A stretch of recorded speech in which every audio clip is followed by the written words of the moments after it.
हमको माननीय लालू प्रसाद जी और तेजस्वी जी ने हम पर भरोसा जताया है कि इस विकास को जो तुम शहर में किए हो, लाइट यहाँ पर लगवाया है। बिहार में पहला लाइट हम लगवाए हैं। ये लाइट बनारस में था, बिहार में पहला रफीज में लगा, अब बक्सर में लगा, अब मेरा देखे थे कि अब पटना में लगा।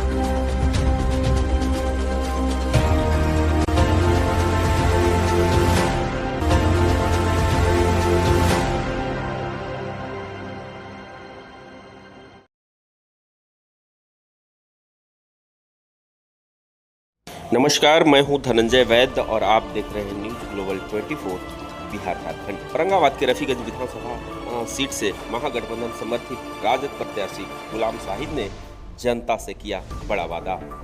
उन्होंने कहा कि मैं और मेरी पत्नी पिछले 25 साल से रफीगंज नगर पंचायत के मुख्य पार्षद हैं।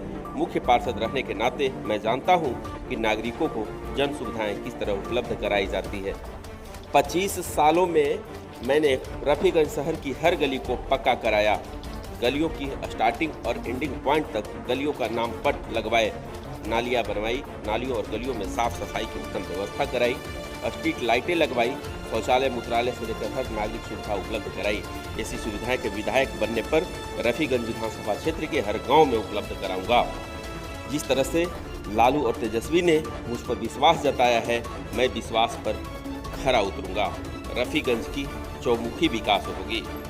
उक्त बातें रफीगंज विधानसभा क्षेत्र से गुलाम साहिद आरजेडी प्रत्याशी ने मीडिया को समक्ष रखी। उन्होंने आगे बताया कि गौरतलब हो कि रफीगंज विधानसभा से आरजेडी विधायक रहे डॉक्टर नेहालुद्दीन को टिकट काटकर गुलाम साहिद को प्रत्याशी बनाया गया है। अब देखना यह दिलचस्प होगा कि रफीगंज में किसकी विजय है और कौन बनेगा।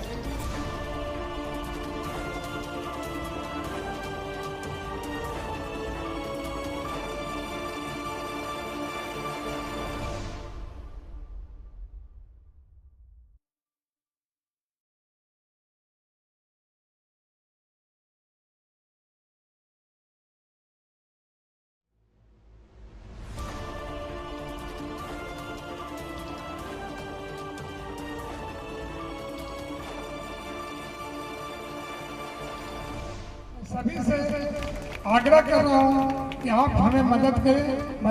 नहीं है तो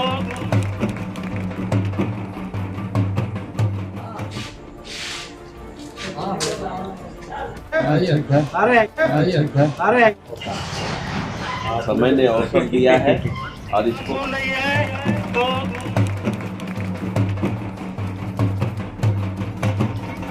तो नहीं है तो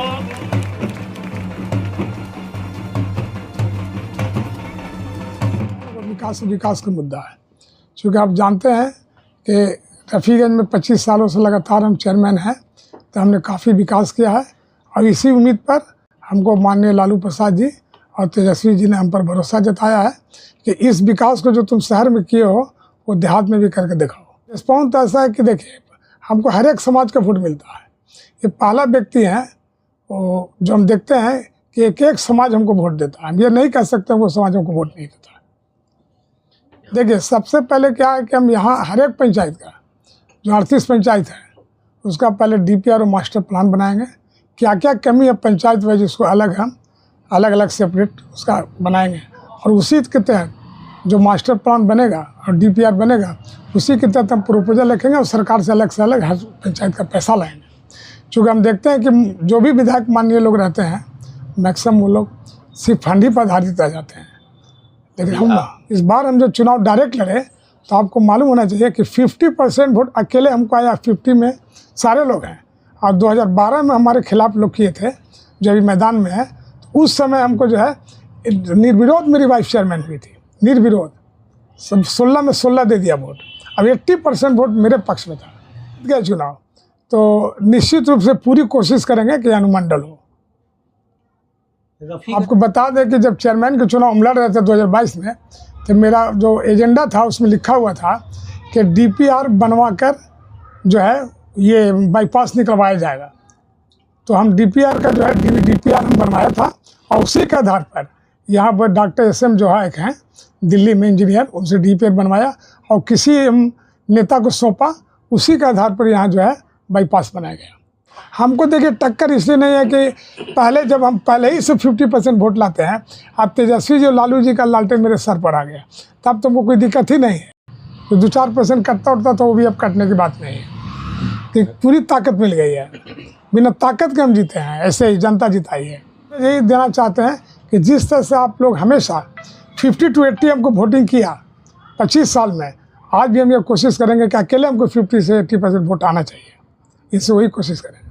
हम आज ही फील्ड में गए, कोई नाराज़गी नहीं थी, और बल्कि कह रहे थे कि आप आए से अच्छा किया जो रफ़ी की तरह विकास कीजिए। चूँकि लाइट यहाँ पर लगवाया है, बिहार में पहला लाइट हम लगवाए हैं। ये लाइट बनारस में था, बिहार में पहला रफीज में लगा, अब बक्सर में लगा, अब मेरा देखे थे कि अब पटना में लगा है। तो सब समझदा कि बेटा है, इसी बेटा के कारण ना हमको बराबर यहाँ के लोग चुन रहा है। बिहार में 2 ही चेयरमैन हुए जो 5 बार जीते हैं। हम बेटा, हम नेता उतना नहीं है। शिक्षा के क्षेत्र में करेंगे। सबसे पहले यहाँ जो है, अभी भी मेरा कोशिश हो रहा है कि अगर ज़मीन अलॉट होता है, ग्राम ज़मीन जो खाता 191 की ज़मीन है, तो उस पर हम लाइब्रेरी के लिए वादा किया है और लाइब्रेरी पे काम कर रहे हैं।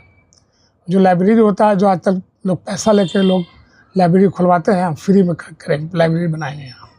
हमारे सामने कोई भू माफिया नहीं है, तो सब ठंडा हो गया। जो 14 में ठंडा कर दिया था लोगों, कहीं कोई भू माफिया नहीं है। ज़मीन अगर अवेलेबल हो लोग कराएंगे तो उसके लिए प्रयास किया जाएगा।